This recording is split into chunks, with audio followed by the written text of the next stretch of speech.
Hello and welcome to NCBI Labs.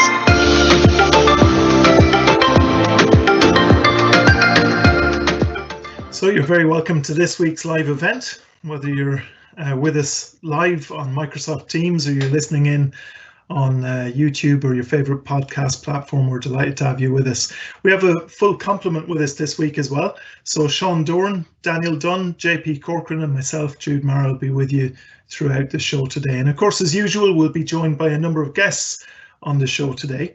In a few minutes, we're going to be talking to our Chief Technology Officer, Kyran O'Mahoney, in our Meet the Team section. Now, you'll know Kyran well already, of course. He's been on a number of live events with us, but he's managed to avoid the Meet the Team treatment so far. So today, all that changes. So we'll be talking to Kyran shortly. And then after that, we'll be talking about a really highly anticipated accessibility feature for your TV, the new voice guidance feature on Skyq.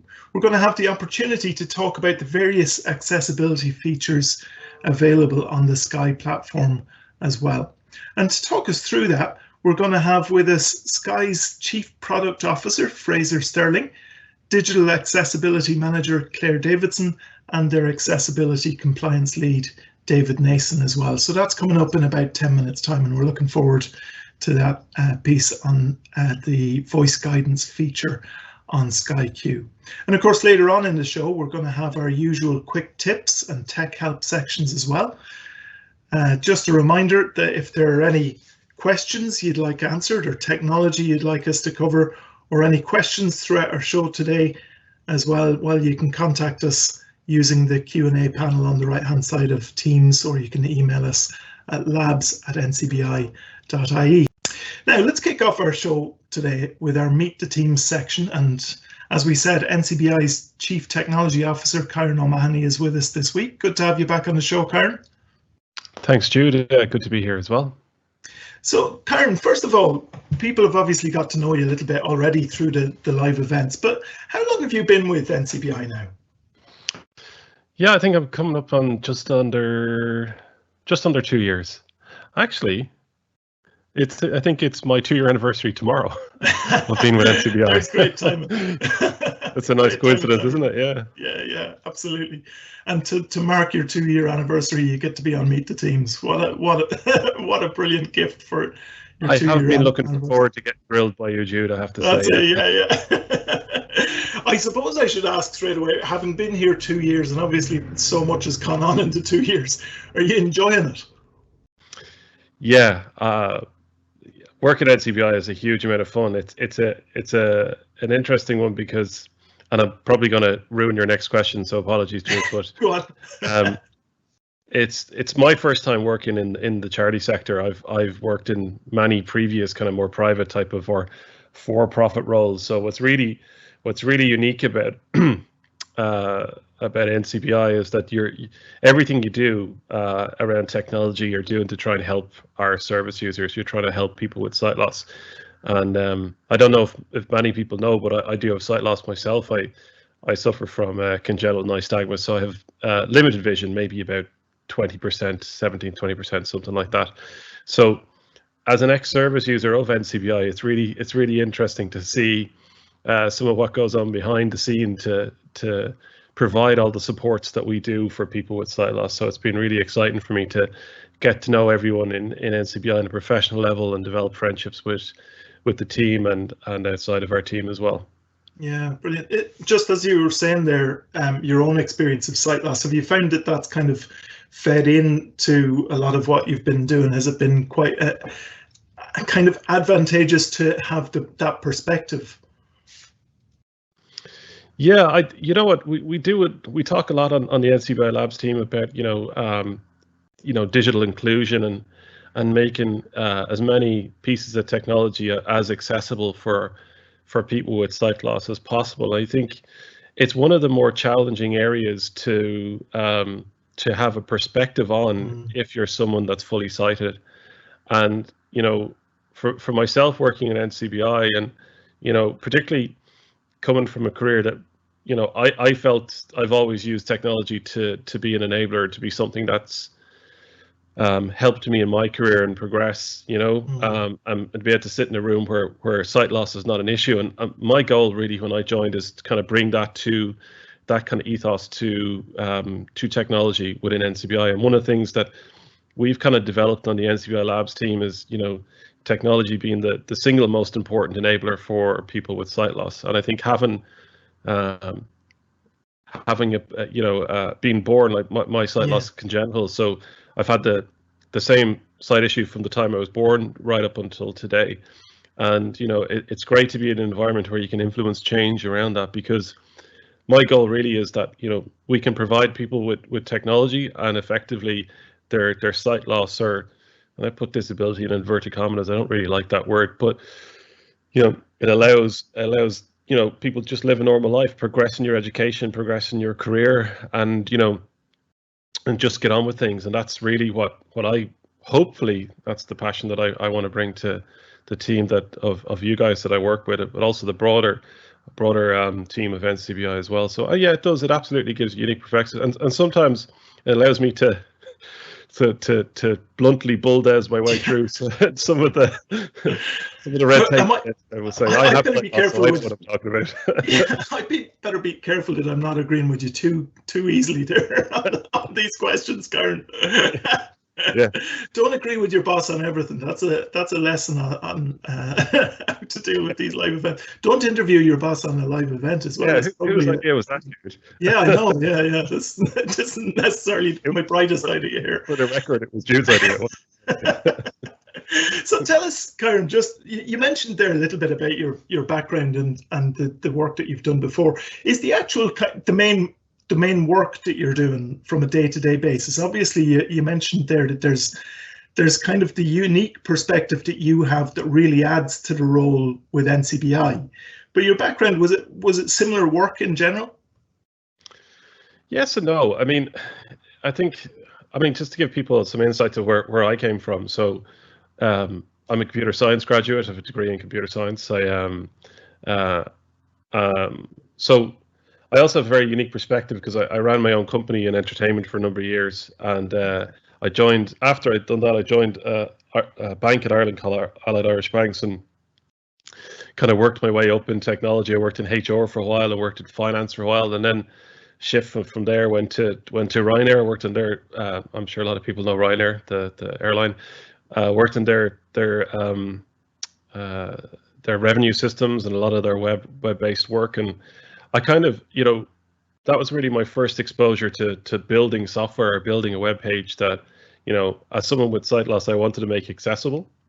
And it was interesting, actually, learning experience, because when you build websites, and when you build products and you build applications, and this happened after I moved from Ryanair to was in Dunnes Stores for a while and worked on their e-commerce team, and everyone has this huge goal of making products as accessible as possible, but sometimes it's not always the simplest thing to do. So I spent many years across various sectors in Ireland building products, building software, and accessibility tended to be always something that was pushed towards the end of product development. And one of the first ambitions that I set myself in NCBI when I joined is to really advocate for not only software and products that were inclusive, but I think what's really, really important, and it's great that you've the team from Skyq on later on, and I'm sure they'll talk more from this, but embedding accessibility and inclusion as part of software development is becoming more and more the norm. And certainly when, in my background, as we were, everyone had this aspirational goal of making things accessible, but as you got towards the end of the development cycle, things, you ran out of time or you ran out of money, and it was an easy one to compromise on, and we'll get to that, So and it's my perspective, I suppose, is a little bit unique because I've probably built 100 websites or managed the building of 100 websites and applications over the years, and you kind of get to see not only what's good and bad from an accessibility point of view, but also what's good and bad for a product point of view. And I think in NCBI, one of the things that we're getting really good now at doing is advocating for software or a product or whatever the case may be that's built to be as inclusive as possible out of the box, and as and I think the word even accessibility tends to be used less and less, and it's all about, you know, making whatever product you're creating as inclusive to everyone as possible. So yeah, so that's been a really interesting kind of journey from wanting, you know, things to be accessible in my own career to being the one that, you know, helps other organizations make things accessible. And it's really interesting actually just to have that kind of that expertise brought into the team as well, because it does give that kind of extra element to the perspective that kind of drives the team as well, I guess. But tell me something, Kyran, you can't kind of drop something into the conversation there and expect us not to come back to it. You mentioned that you were actually looking after your own, you actually had your own entertainment business. Oh yeah, you can't expect us not to mention that. Yeah, so I did that. Yeah, it's kind of a slightly embarrassing story now, but like I never actually wanted to work in technology. Even better. Like, I only did a technology degree to keep my parents happy at the time, and I did my 4-year degree and decided that, and then announced to my poor parents that I wanted to be a DJ. So I turned down job offers and set up an entertainment company, and end up this is really embarrassing, but I ended up working at Copperface Jacks for 10 years as their resident DJ. So excellent. After that, I figured I'd get a real job and went back and worked in AIB. So yeah, it's the CTO come DJ. yeah, absolutely. Yeah. Yeah. So if you ever need any music tips on the live events, I'm certainly here to help, Jude. Two roles that definitely just go hand in glove, really, don't they? They're so similar. The interesting thing is, you know, I remember, because when you set up your own business, like, you know, 80% of setting up a business is not, particularly in the entertainment side of things, is setting up your website, getting all your Google AdWords, etc. set up, and then you know, 20% is actually doing the DJ bit, you know. So I learned a lot back then about, you know, you want to get as much traffic to your website as possible. So you kind of get this and also if you don't get work, you don't get paid. So I think that kind of running my own business for so long really embedded the importance of, you know, good customer service, you know, inclusive thing, and, you know, just, you know, being in a position where you're accountable. And I think that really stood to me. And I encourage a lot of people to you know, go down and be self-employed for a little while. It's a hugely empowering learning experience for anyone, you know. Yeah, absolutely. And to be honest, you'd recommend to everybody to work as a DJ for a while. Yeah, now that they're not competing with me anymore. Yeah, absolutely. I think anybody who was listening into some of the early live events would have been able to tell there was a little bit of a DJ background there somewhere as well. Yeah, setting up the live events to start with was that was definitely a useful experience to have.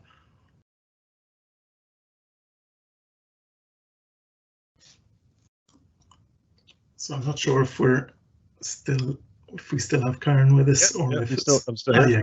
Yeah, good. Yeah, no, that's grand. Now, we're never sure these days with internet connections and everything. It's it can be a little bit nerve-wracking on air sometimes. But tell us something, Kyran. Just while we have you there, and we've talked about like the Smart Hub project before a little bit. I know that's one of the big projects that you've been working on. Is there anything you can tell us about either that or any of the other projects that are kind of ongoing at the moment? Yeah, so I'd love talking about the Ncbi Smart Hub. So as I mentioned, one of the things I wanted to make sure when I joined Ncbi is we'd be an advocate for technology, but alongside that, I wanted us to be in a position where we're supporting our service users in the tools that they use. And within the first kind of 6 months of joining Ncbi, so many service users would speak to me or speak to the team, and we're getting so many requests and asks about how can they utilize smart technology such as Google Home or Amazon Alexa. So I've been toying with the idea of how we can provide services on those platforms. So we applied for a grant to build a piece of software, and this is the first time, to my knowledge, Ncbi has ever built their own product. So excitingly, we have literally this week started development on a brand new piece of software called the My Ncbi Smart Hub. And what that will enable you to do is it's a piece of software that will run on Amazon Alexa and Google Home, where you can say, hey Amazon, or it's kind of, I don't want to trigger everyone's devices, so I'll just say Alexa. So you can say, Alexa, tell me the symptoms of particular sight loss, or you could say, Alexa, call NCBI, or you could say stuff like, Alexa, I'd like to listen to the current NCBI live event.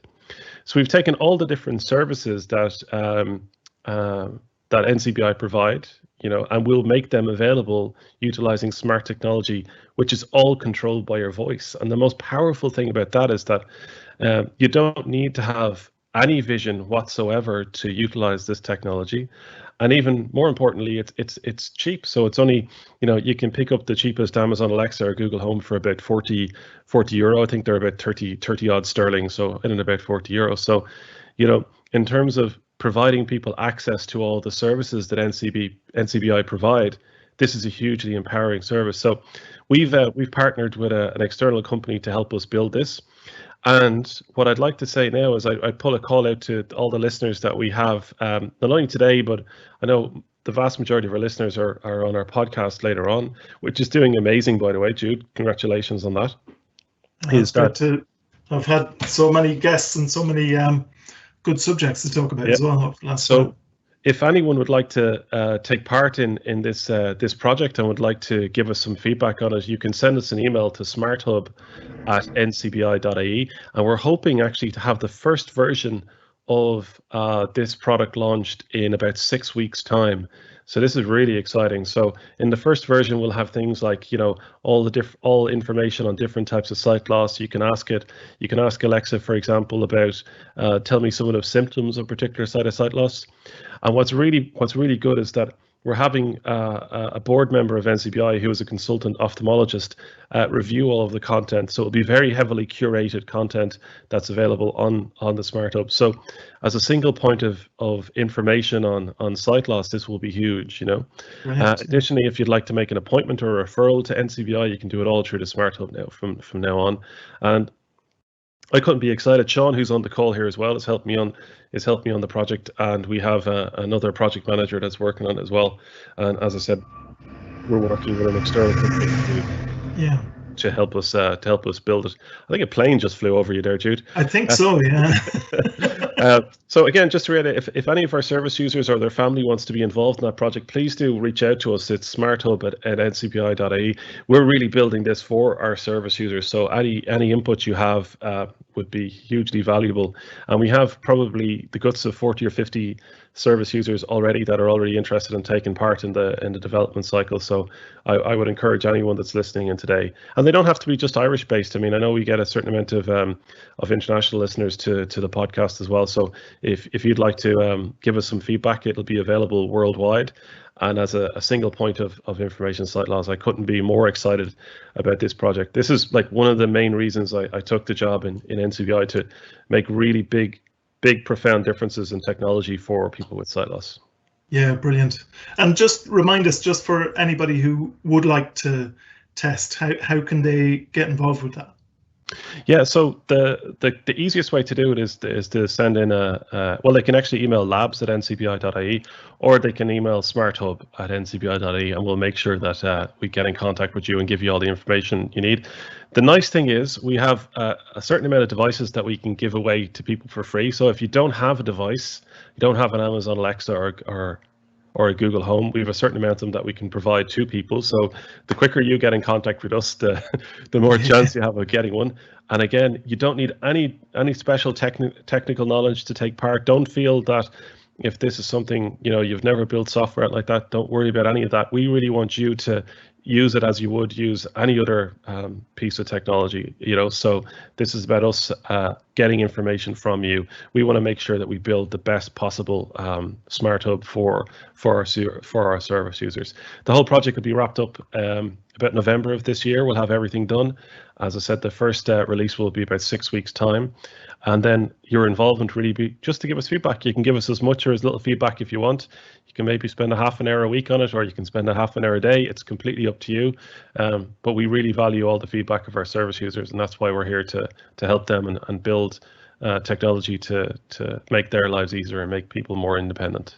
Brilliant, yeah, and that's such a good opportunity for people to really feed into that process as well. So we'll mention that later on in the show as well, just as a reminder for anybody who wants to do that as well. So that was great, and great to chat to you, Kyran, and to get a bit of an idea of all the work that's going on at the moment, and I suppose where it came from as well, a lot of the background to that. So that's really, really useful. Thanks for joining us on the show. Hopefully you'll stay with us for the rest of the show as well, Kyran. Yeah, I'm happy to. Looking forward to interview the team from Skyq later. Yeah, great. And we're looking forward to that as well. And actually, we've got that next up on the show. So just as a reminder before we go into that if you have any questions, you can send them through to labs@ncbi.ie, or you can get in touch on the question panel on Microsoft Teams as well. So we're going to go into that part of the show now. And we're going to be talking about that big development in terms of accessibility when it comes to the TV that you watch. Skyq continues to enjoy huge popularity, of course, and now their new voice guidance feature on Skyq really adds to the accessibility features that were already available. So with us to talk about that today, we have Skyq's Chief Product Officer, Fraser Stirling, Digital Accessibility Manager, Clare Davidson, and Accessibility Compliance Lead, David Nason. So you're all very welcome to our live event today. If you'd like to unmute. Hello, how's it going? Yeah, great to have you on the show, and thanks for joining us. Appreciate you coming on to talk about it. It's a great new feature. Maybe just to kind of start off this section, and we'll obviously talk more specifically about those features, those various features, but particularly voice guidance in a moment. But maybe we could come to you first of all, Fraser, to start with. For those who aren't already familiar with it, can you tell us just what exactly Skyq is? Yes, a good question. So, first of all, I love that last conversation. Whatever you need from me on that, I'm in. I'll spend some weekends helping you do a bit of dev on that. And when I worked at Comcast before, I was sort of overseeing or in charge of the sort of connected home, smart home space, and we worked closely with our core accessibility team there at Comcast. So I've actually got a little bit of previous in that space, mate. So we should, Kyran, we should catch up after so we can have a chat. Brilliant. Yeah. So, happy to get your insights. Yeah. Yeah, definitely. So Skyq, basically launched in 2016. The majority of the Skyq customers now across the whole of Europe have Skyq, and basically it's a you think of it really as a platform, and it sort of brings together all your favorite entertainment in one place.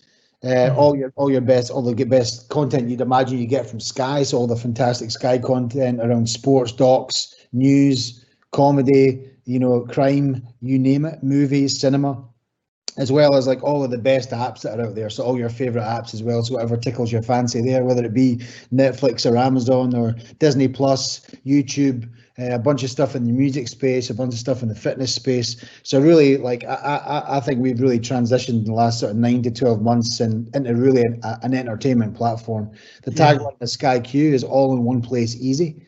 And I think our number one job in our product team is to make it as easy as possible for all of our customers, right? And I think that's where we're like the sort of crux of the conversation is today. And I could not agree more with what you said before. And there's a couple of things we think about in the accessibility space across all of our Sky products, including Sky Go and all these and Now and everything like that. Is number one, more accessible products are better for everyone. It's not just about the accessibility community or the people that are most needed those features. More accessible features are better, and we know that. You know that yourself. There's plenty of people that just like watching the TV subtitles on. It's much easier to hear what people are saying, like high contrast mode, all the stuff we'll get to talk about.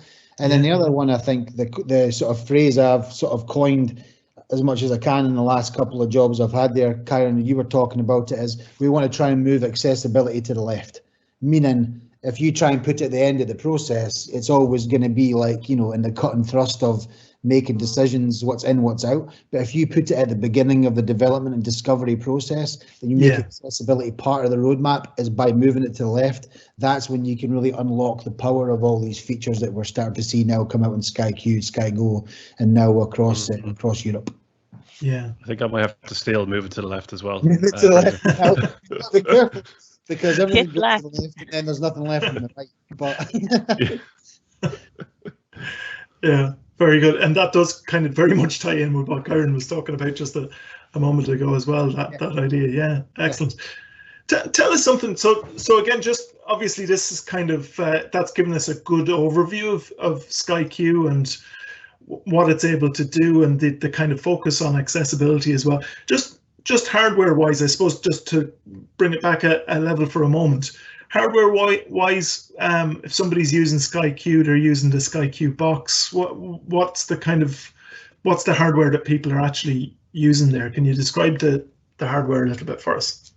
Sure, of course. So for Skyq, obviously we've got Sky Broadband as well that provides broadband connectivity into the home, and we've got a bunch of cool features in and around that. But then Skyq, we've got basically two main bits of hardware, I suppose, that come there. Three, all good things come in threes. So first of all, you've got your main Sky box. So now if you want to get 4K HDR, Dolby Atmos, right?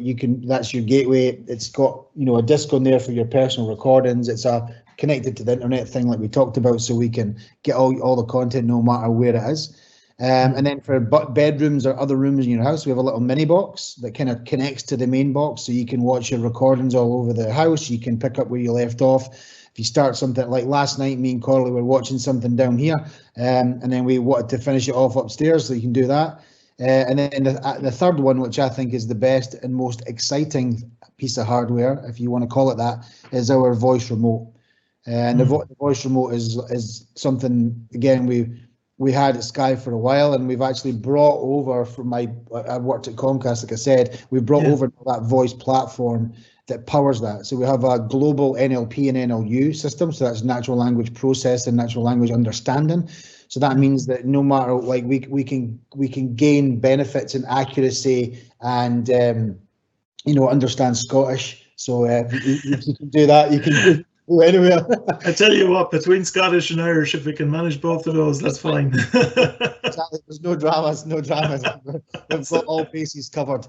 So that means that people can just talk to their telly, which ultimately is what it's all about. And I mean, if you want to talk about a feature that we talk about it flattening the UI, meaning twofold. One is, doesn't matter who you are, you can get anywhere. So whether that in the topic today, like we're talking about, if you're visually impaired, it's that exact example. Voice is an amazing thing.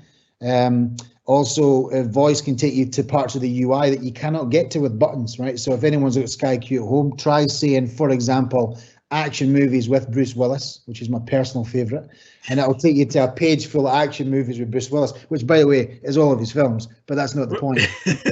We're learning plenty about you, Fraser.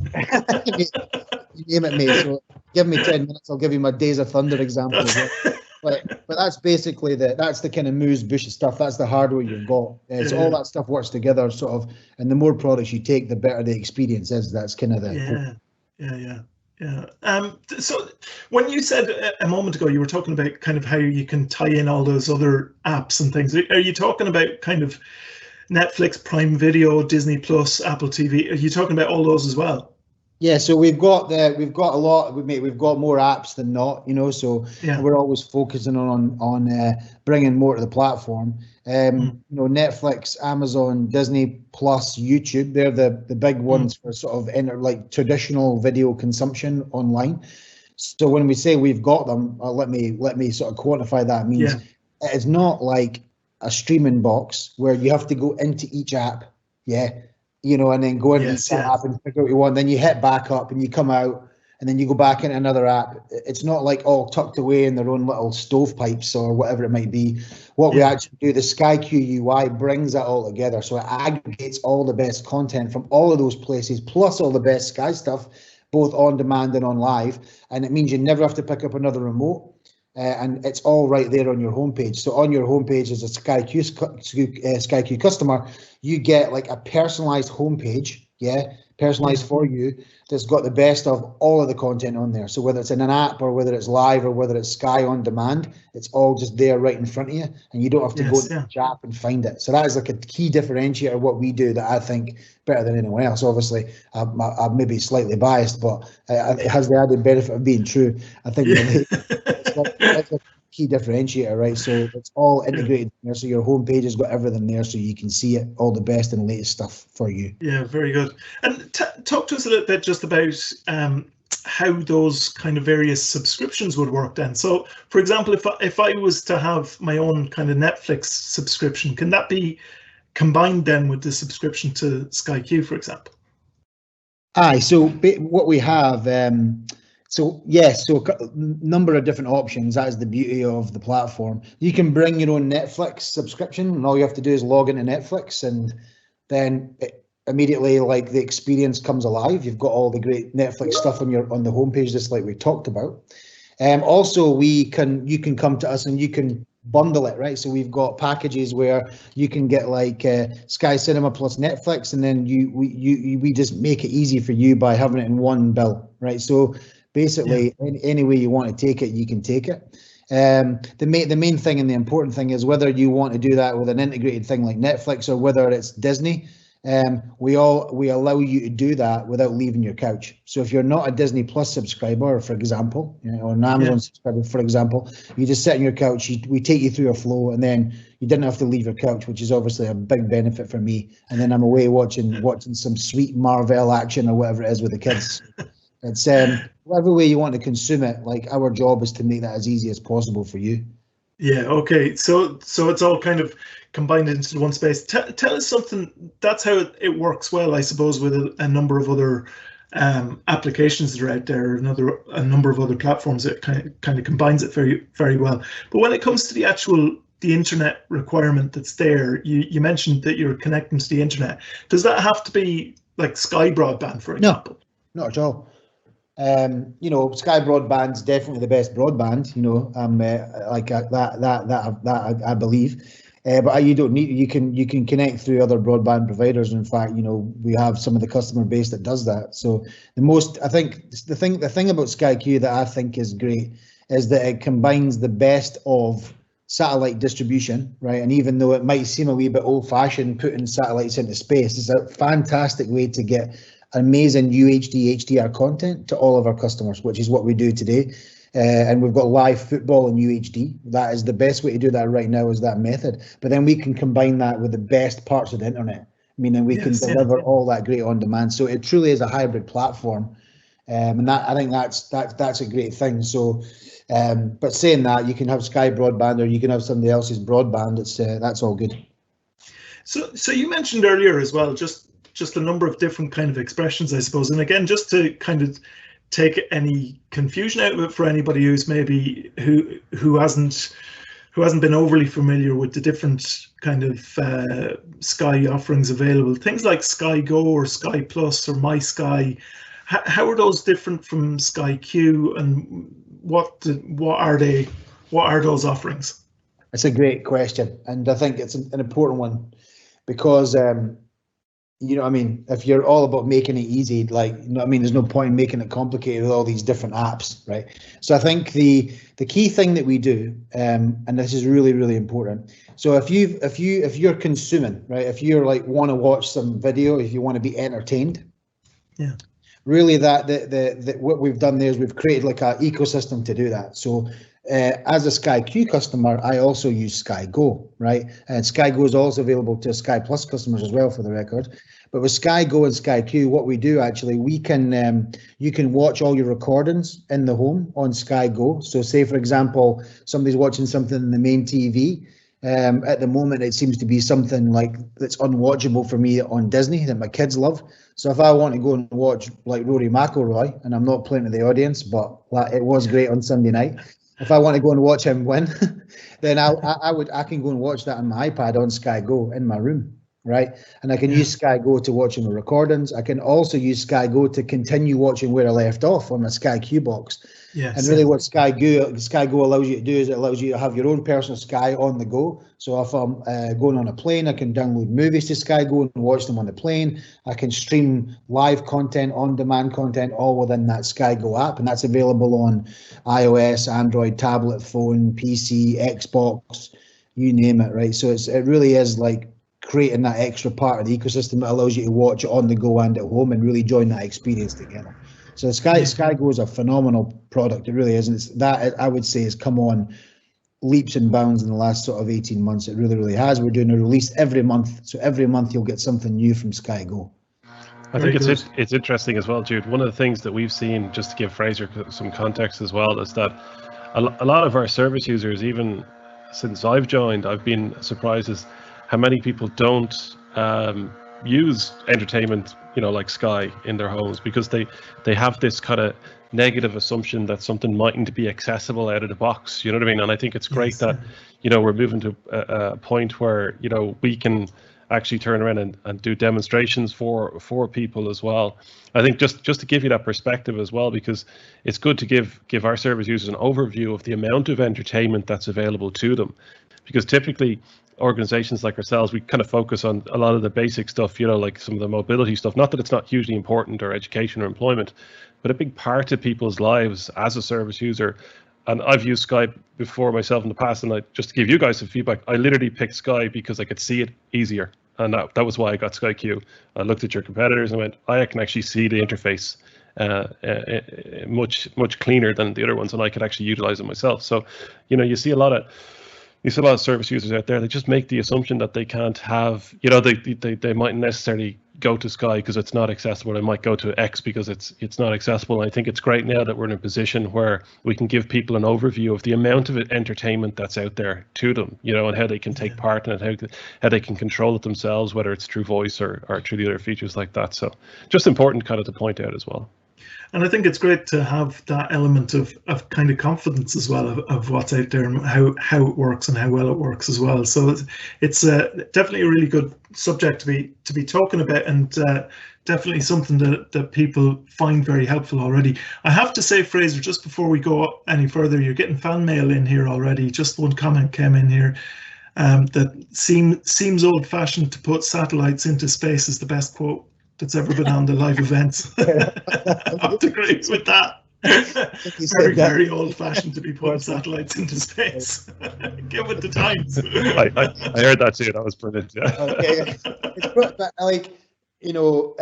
It's probably worth noting as well, as we just to keep on this topic as much as possible. I think in the last sort of 9 months or so, the push into quote unquote accessibility, which I'm never the biggest fan of using that. It's a bit of a broad term, but really thinking about our entire customer base has been marked. Whether it be subtitles that we've been really rolled out across all on demand for our streaming platforms, or some of the features we're going to go on to talk about. We're a national product. It's what we are, right? And if you're going to do that, you need to make sure that you're addressing a national customer base.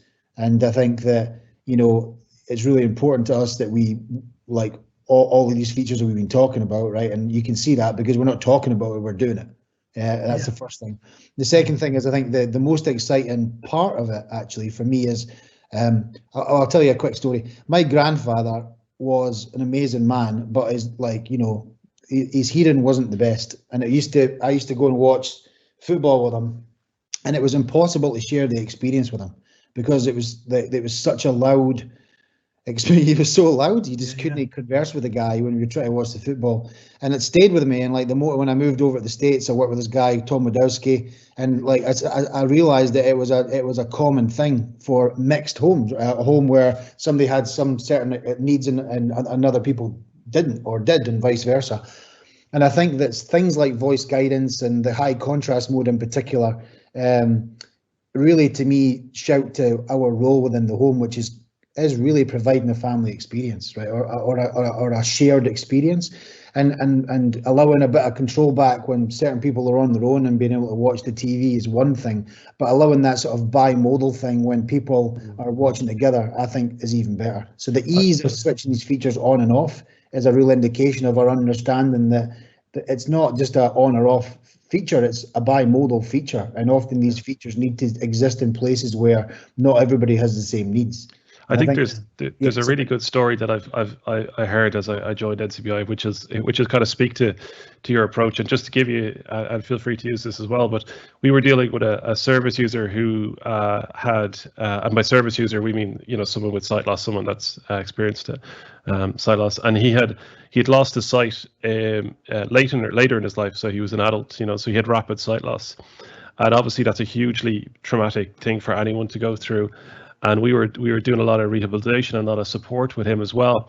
But one day we were talking to him, and we were teaching him like touch typing and how to use his iPhone and things like that. And I just happened to say to him, like, what do you miss most about having sight? And I said, what, the biggest thing I miss now is I don't watch TV with my mum on a Saturday anymore. And I was like, what do you mean? He goes, no, because I can't watch TV because I need audio descriptions and I don't know how to turn them on. And we sat down and we showed him that, and it was like this, the bad pun, but it was almost like an eye opener. We always talk about in our team, it's game changer features like that make such a huge difference to people, and it's the little things like, it's not just about, how to use a white cane. It's also how to sit down on a Saturday evening and watch the football with a family member, or watch a movie with a family member, and just to be part of the experience like everyone else, as opposed to, I need to sit in a different room because I have to turn the TV up very loud, or I have to set it up a certain way. And that's, yeah. Couldn't agree more. I could not agree more. Hopefully you could. I'm really like from that. Like it's a very small experience compared to like what other people are experiencing. But it just that resonates with me. The other thing, the feedback, and when we did something similar in the States, the feedback was also. I can now choose what we watch. Yeah. Before it was just like I was just like a lot of feel I'm just a recipient to everybody else's choices, and now I choose what we're watching tonight, and that also just they control the remote control. Exactly. Yeah. Exactly.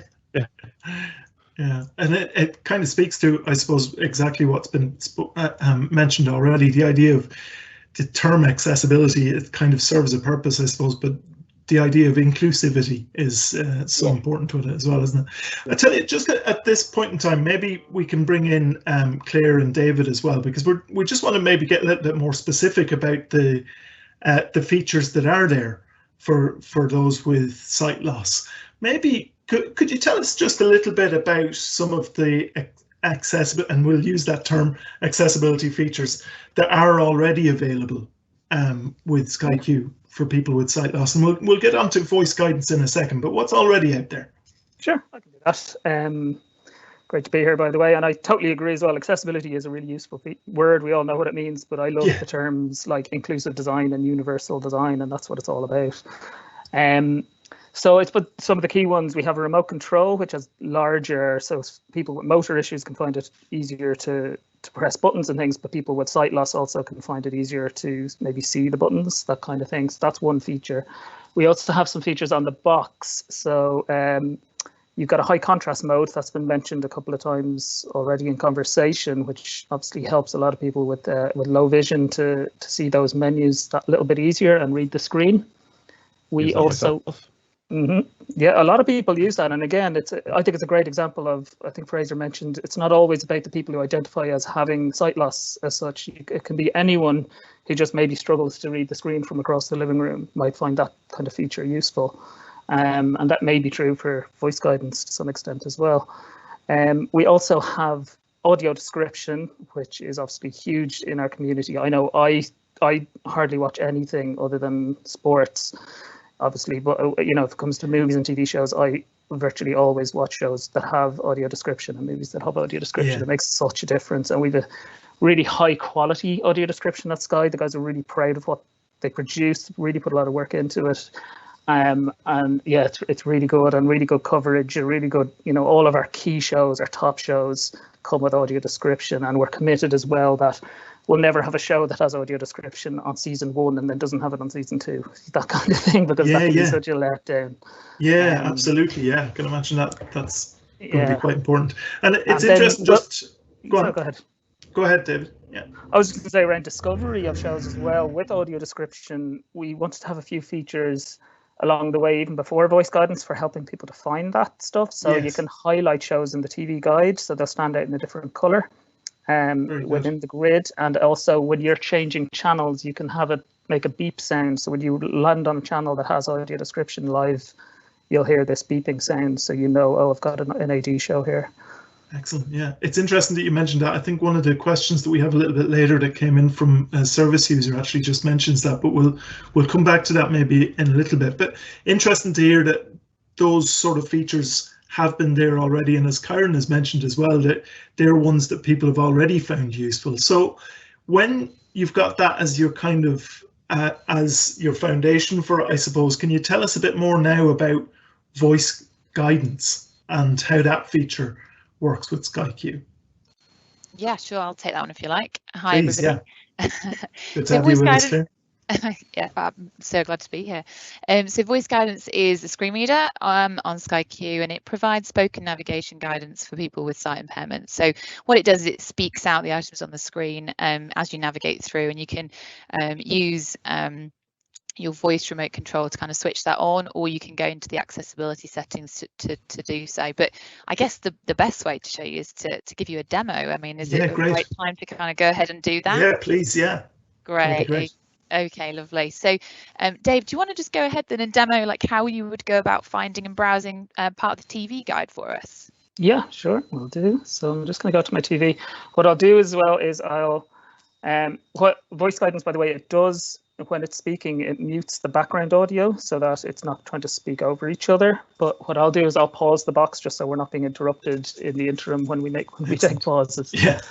So first day at school, first day down the foot. find the pause button. Okay, so that's paused now. If you can't hear this, tell me and I'll turn it up a little bit higher. But what I'm going to do here is press the home button to go to the main menu.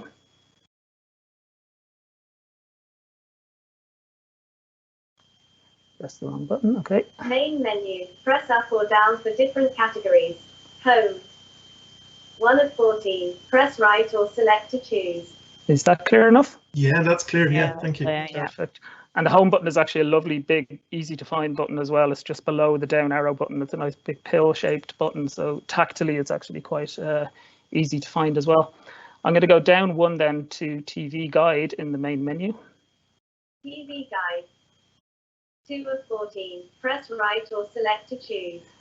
And I am letting it speak out, but if I know where I'm going, I don't have to let it finish the phrase. I can press the button and interrupt it midway, but I'm letting it speak out the full phrases at the moment. Yeah.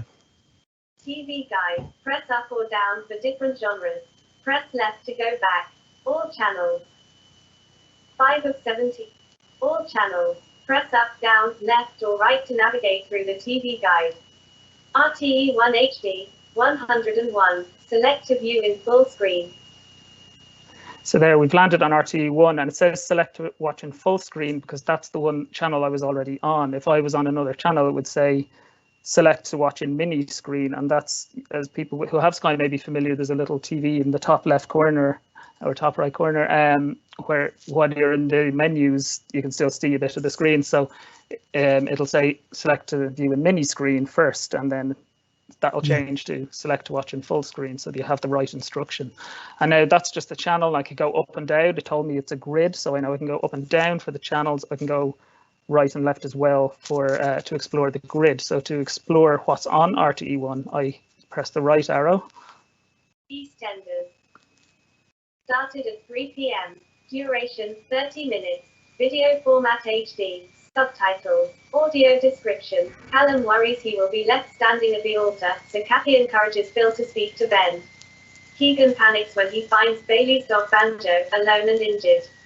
HD. Select to view in full screen. Press R to record series. Press R again to record once. So I got all the information what it is. When it's on, you'll probably have noticed the audio description badge was read out for me, which is really useful, and how to record it, that kind of thing. When I know what's on later, I just keep going right. So if I press right several times, see where it lands. Oh, EastEnders again. It's always on.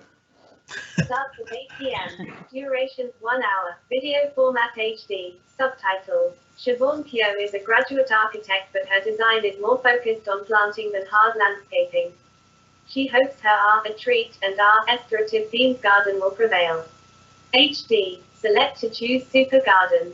Press R to record series. Press R again to record once. So that's what's on at 8 p.m. on RTE1. If I want to know what's on 8 p.m. on RTE2, I just press down and it'll stay on the same time zone. So if I press down, it'll go to RTE2.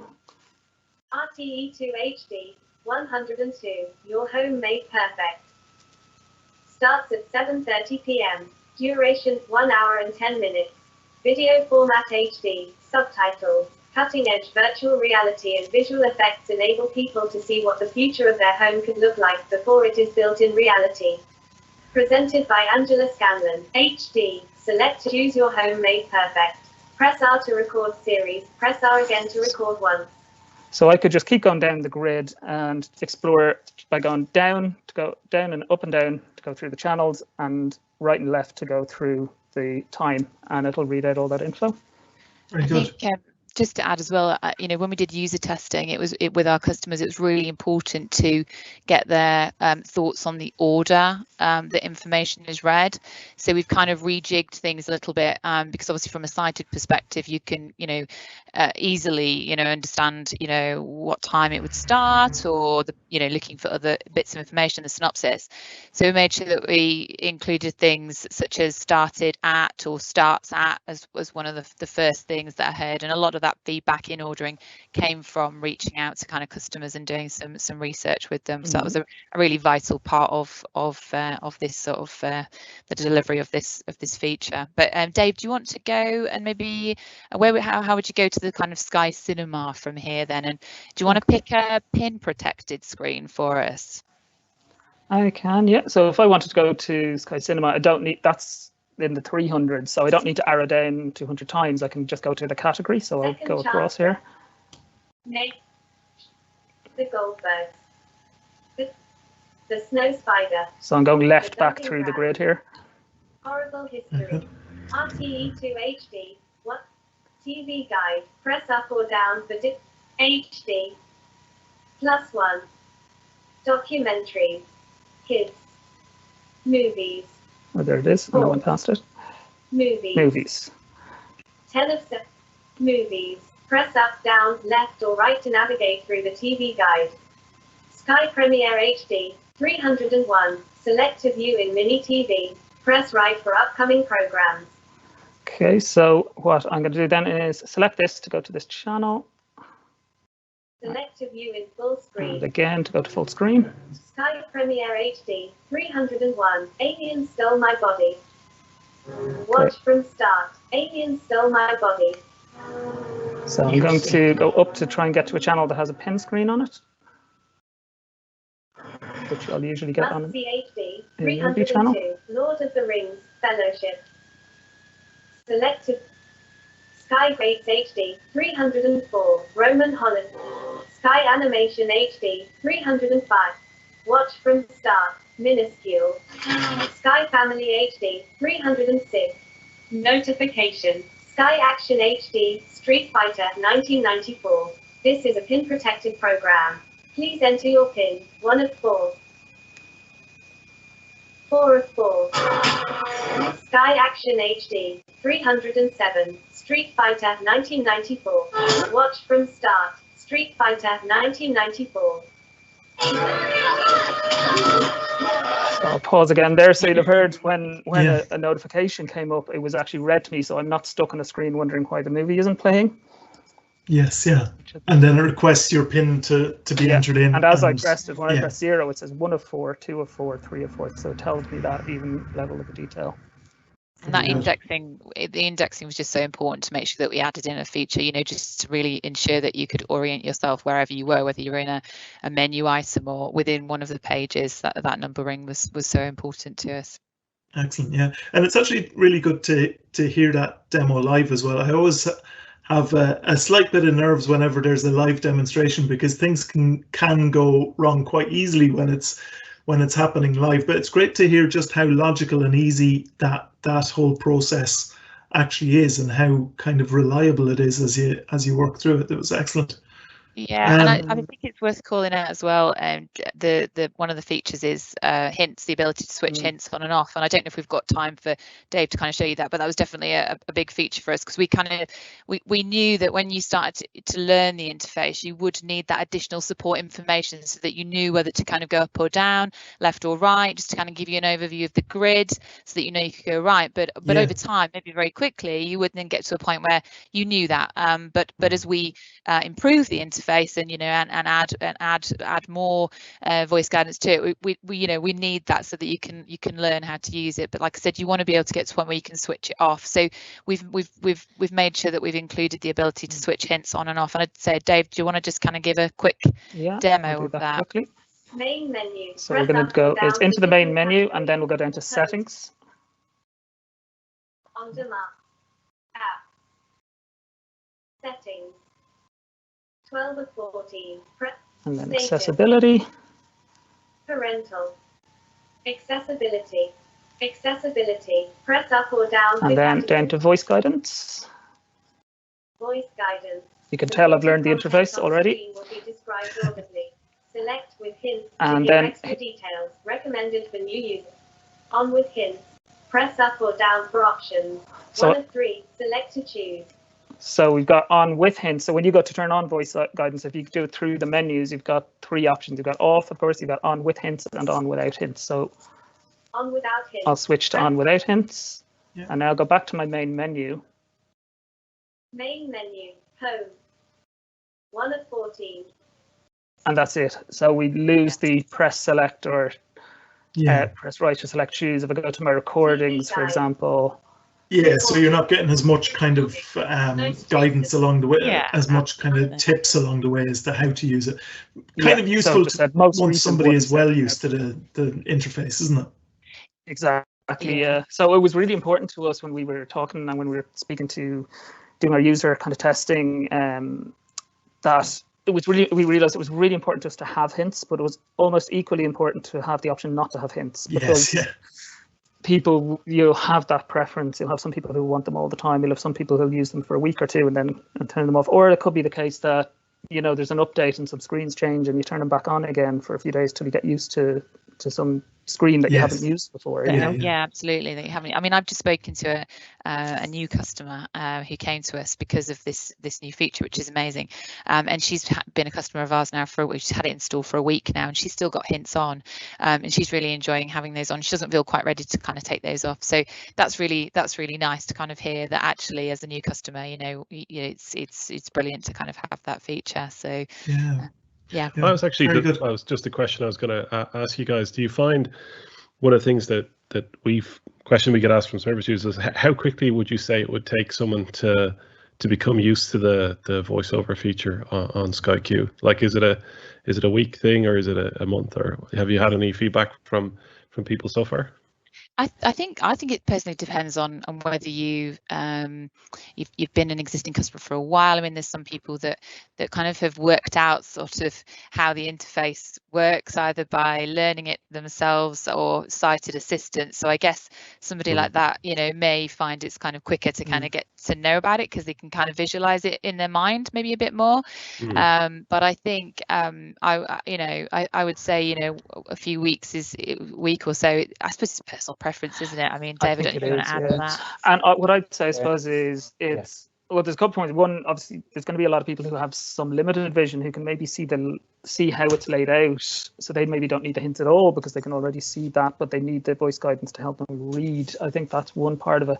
And I think people will learn the general rule of the interface. Kind of, it's a bit different to say the web, which is quite linear. You're used to kind of arrow down through. This is a sort of a left to right, so it's kind of you work out that you start in the leftmost column and you go across to the right and you go across to the right again. And sometimes at the end of that you're in a grid, and sometimes at the end of that you're in a list, and that's where it could be maybe a little different. And did I hear you say at the start there's a way to turn it off on and off quite quickly? What, like, just for example, obviously in many households you might have one person with limited vision and everyone else might be fully sighted. So is there a quick way? And even I know from my own wife, like she tends to be driven nuts because I have subtitles that are at the highest, the biggest font whatsoever, and then she sits down to watch something and it drives her nuts. Is there quick ways to turn it on and off for people in the family that might necessarily? Use the remote control. Yeah, the voice. So if Yeah, you say you can use the voice remote. Sorry, Claire. No, yeah, absolutely. You go for it. I think I was. Yeah, you can. If you have a remote control with the microphone on it, you say voice guidance on or voice guidance off, and it'll switch on or off straight away for you. And is it just sorry, June, I think I might be stealing your No, go questions. I hope you don't mind. Because I'm kind of excited. I'm hoping to sign up for Sky in about 2 months. So I'll have all a list of questions. Why don't we get it straight from source? But additionally, is this feature set live at the moment? Like, can people turn it on for themselves now if we have Sky customers listening to the live event now? Has it been rolled out? Yes, it has been rolled out, fully rolled out, so everybody has it. So that's great. Yeah, if any of your listeners already have Skyq and they haven't turned it on, then please do that and let us know what they think. They can do that by going to the Sky community forum. We've seen quite a lot of lovely kind of comments and people creating videos on Twitter, which has been lovely to see. But also we have our Access Contact Centre as well that would love to hear from our customers. So use as many kind of ways as you can to kind of get in touch or on this program as well. But yeah, please let us know what people think. It's really important. That's why we need to get that out now. We want people to kind of tell us, how can we improve it going forward. Yeah, absolutely. I would say as well, it's on mini boxes as well. So Fraser mentioned the fact that you can have your mini box upstairs or what have you. It works on those as well as the main box. Excellent. Yeah. The feature does require broadband. That's one thing just to be aware of. Yeah. Okay. Very good. I think there's a lot in that, and to be honest, there'll be more questions as well. I wonder, just for the moment, we might just come back to you guys in a second with one or two more questions. But there have been a number of questions that have come in about this, and I wonder if maybe we could bring JP in first, and then I think Daniel has some questions after that. JP, could you go through some of the questions that we received in? Of course, Jude. Yeah, we have a few questions that came in over the last week from service users in relation to the new voice guidance feature that you might be able to help answer, guys. So the first one is, how does voice guidance work in combination with audio description? So currently with audio description enabled, there's a beep to indicate when a program, show, movie offers audio description. Does this change with voice guidance? So Dave, I know you were talking about voice guidance a moment ago. Would you like to answer that one? Sure, I can. Yeah, so it's completely independent in that sense. So there's no change at all to audio description. If you have beep on audio description on your box, you'll still get that even with voice guidance enabled. Yeah, no problem there at all. It's nice to have that indication, isn't it? To let you know that the program has AD available. Yeah, 100%. Very good. Great. The next one there, going to the second question that came in. I understand the red feature allows users to access interactive content in certain events.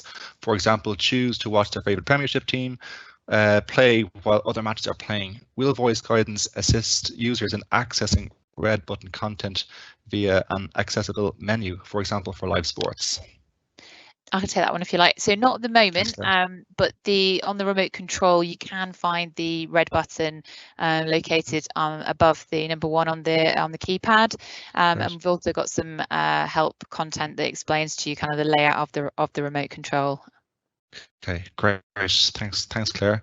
There's one more question that came in here over the last week.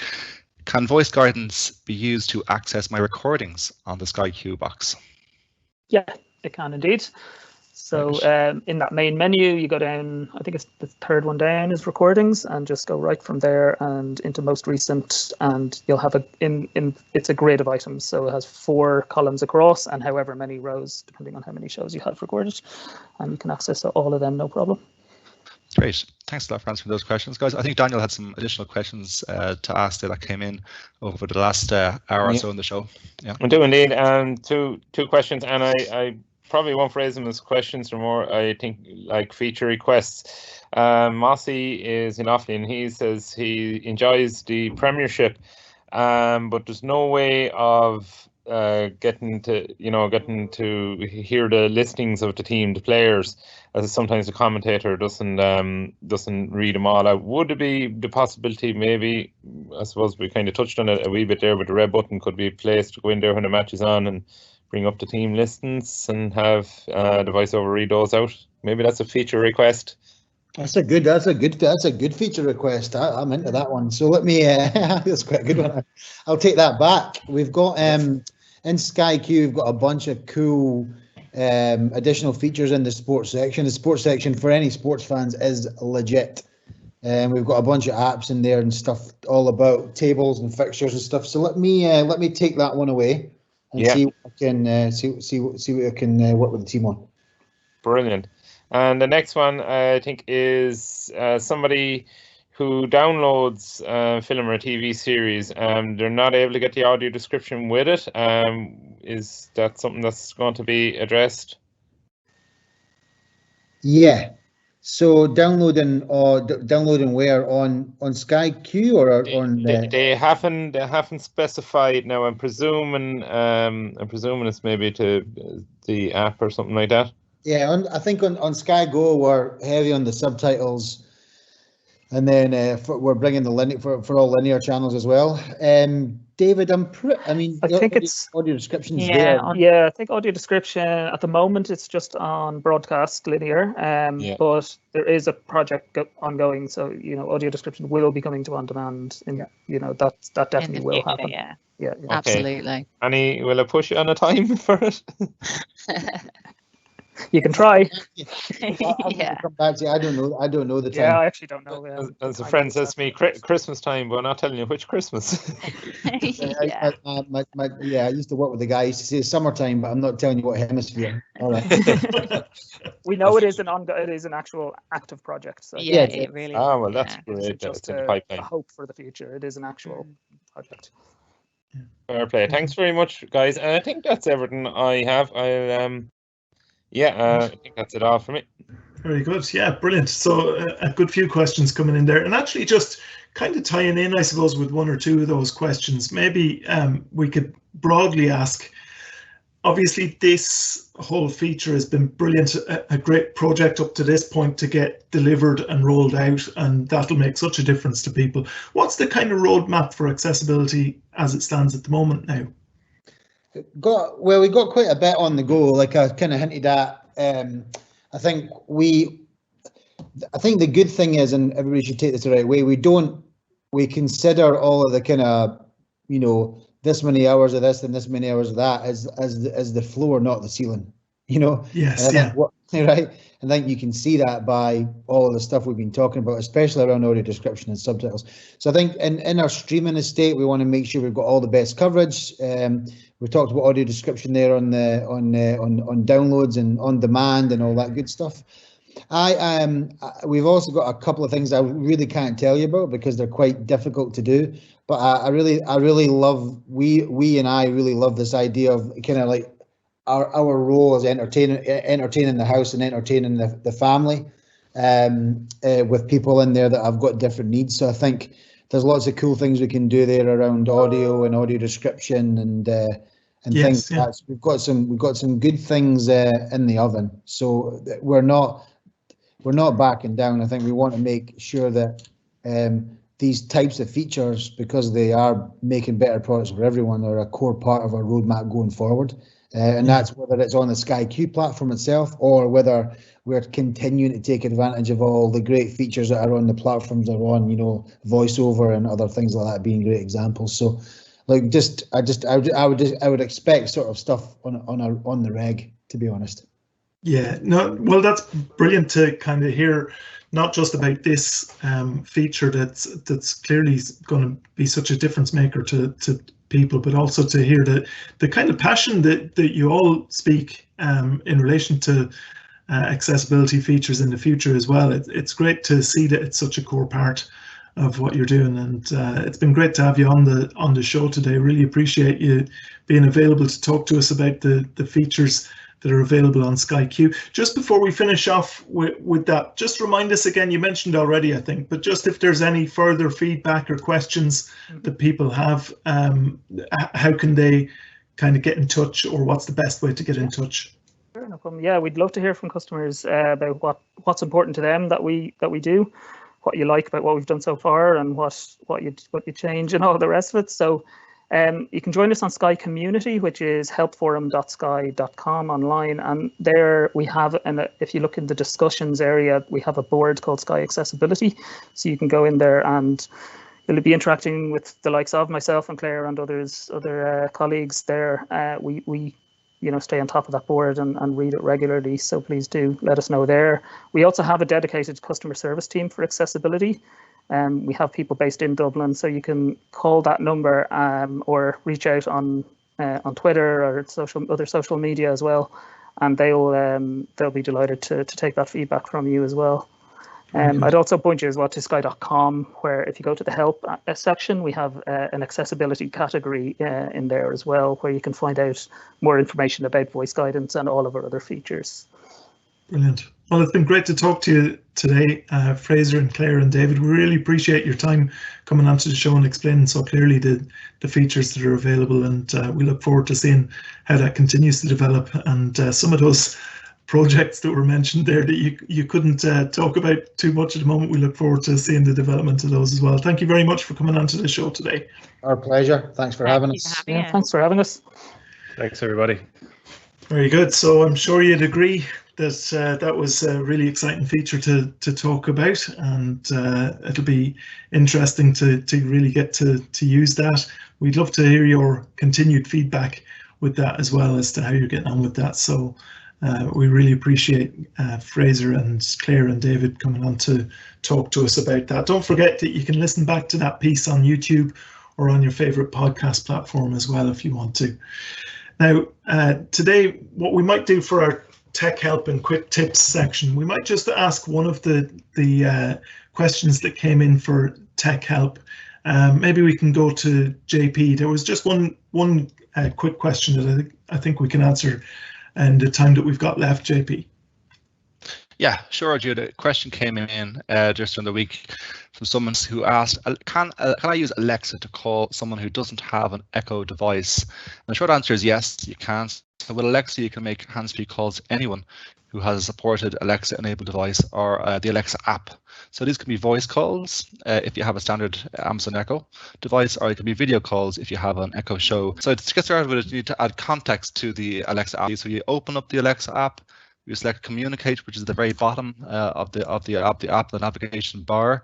We select the contact icon, and then we select the menu icon in the top right corner of the app. Once we do this, we then select the Add Contact to add individual contacts, or we can select Import Contacts to enable Alexa to upload contacts from your device's address book.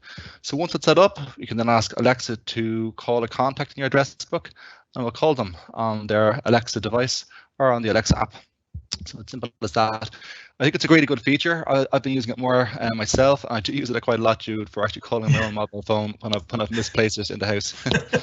Oh, I didn't know you could do that, JP. That's a great idea. Yeah, I'm always doing that. Find my phone, yeah. Yeah, exactly. Yeah, very good. Yeah, well, so you just say, hey Alexa, I've lost my phone. Yeah, exactly. Yeah, I'm constantly using it. Brilliant. Yeah, very good. So that's great. Hopefully that answers the question that came in there. So it's very, very usable, very good. It kind of qualifies as a quick tip as well this week for how to use it. Alexa, another excellent command that you can use for that. Excellent feature. That's good.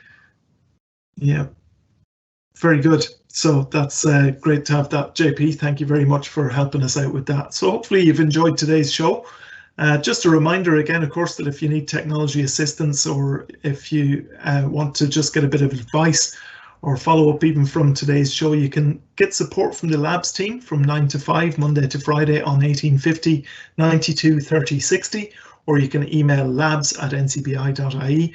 Or if you want to avail of wider NCBI services, you can call 1850 33 43 53 or email info@ncbi.ie.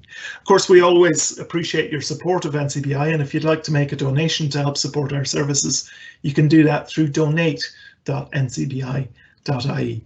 Just a reminder as well, we mentioned earlier in the show, and we said we'd give a reminder about the NCBI Smart Hub project. So obviously you're kind of getting to know what that's all about now. We've mentioned it a few times, being able to access NCBI services quickly and easily through your smart speaker at home. So if you'd like to help out as a tester of the NCBI Smart Hub, please do let us know by emailing smarthub@ncbi.ie. That's smarthub@ncbi.ie. And just before we go, just a reminder of what we'll be talking about in future live events. So on our next show, we're going to be discussing what's happening over at the NCBI Centre in Tallaght, how the centre there is developing into really a centre of excellence for NCBI. So listen out for that and just what's happening technology-wise as well there in NCBI Tallaght. We're also going to be talking about Speaking Email, an app that does pretty much exactly what it says on the tin. So we'll be having a look at how effective that is as well.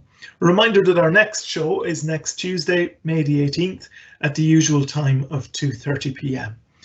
And if you want to stay up to date with what's happening on our live events as well as plenty more, you can subscribe to our newsletter on our website, or you can email us at labs@ncbi.ie if you'd like to do that. So all that's left for me to do today is to thank our guests today. So Fraser and David and Claire, we really appreciated them coming on from Sky.